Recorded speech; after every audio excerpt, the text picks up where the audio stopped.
TxDOT has been a leader in roadside safety for decades, and they continue that role.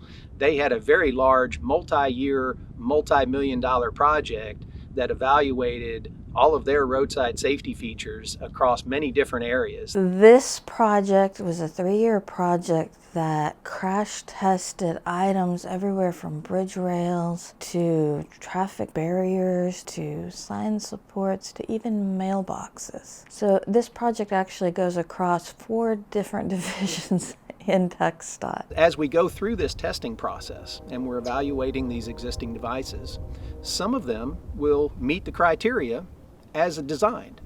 Others we found did not satisfy the criteria.